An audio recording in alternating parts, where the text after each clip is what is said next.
कृष्णवाणी। दोस्तों, महाभारत के युद्ध में जब दुर्योधन की सेना ने अर्जुन के पुत्र अभिमन्यु को चक्रव्यूह में फंसाकर उसे मार देते हैं, तो अर्जुन अपने पुत्र अभिमन्यु की मृत्यु के शोक में डूब जाते हैं।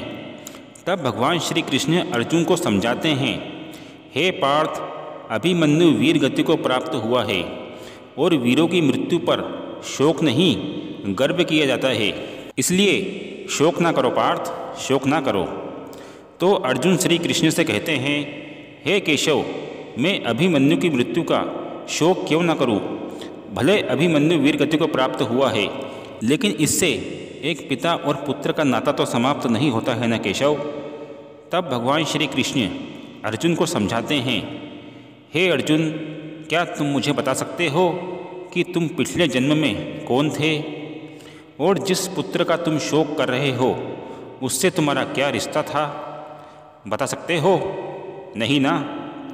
जिस तरह तुम अपने पिछले जन्म को भूल चुके हो, उसी तरह इस जन्म को भी तुम भूल जाओगे। इस जन्म के रिश्तों का अर्थ तुम्हारे आने वाले जन्मों में कुछ भी नहीं रह जाएगा। आज अभिमन्यु को तुम अपना पुत्र समझ रहे हो सकता है पिछले जन्म में वो तुम्हारा पिता रहा हो या आने वाले जन्म में तुम्हारा सबसे बड़ा शत्रु बन जाए। हे पार्थ, ये रिश्ते नाते इसी जन्म के हैं। इस जन्म से पहले और जन्म के पश्चात इन रिश्तों का कोई अस्तित्व नहीं रहता।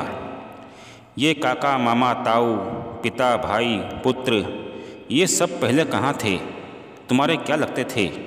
और आने वाले जन्म में तुम्हारे क्या होंगे? कहाँ होंगे ये रिश्ते? इसका उत्तर है तुम्हारे पास? नहीं ना? इसलिए मैं कहता हूँ पार्थ, जैसे ये शरीर नाशवान है, वैसे ये रिश्ते भी नाशवान ही है, क्योंकि ये सारे नाते शरीर के हैं।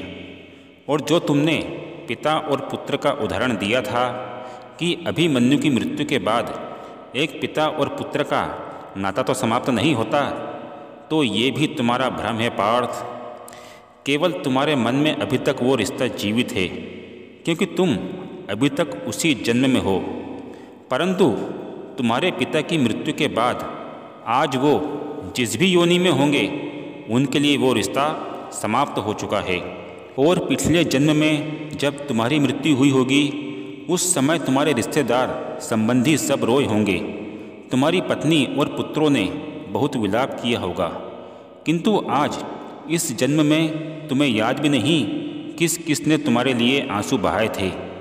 आज तुम्हारे लिए उनका या उनके रोने धोने का कोई मोल नहीं।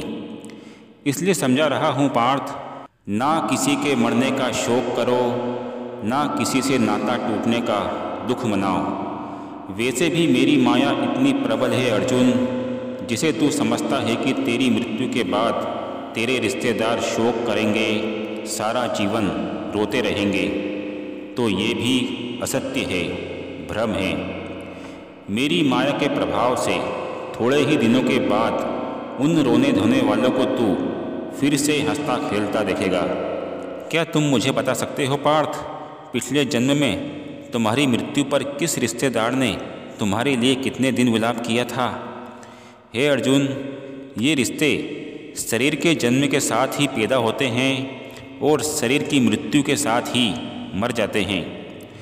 इसलिए फिर समझा रहा हूँ पार्थ, इन रिश्ते नातों के चक्रव्यूह से बाहर आ जाओ। अपने पुत्र की मृत्यु का शोक ना करो, क्योंकि आत्मा अमर है। इस अमर सत्य को पहचानो पार्थ, इस अमर सत्य को पहचानो। जय श्री कृष्ण।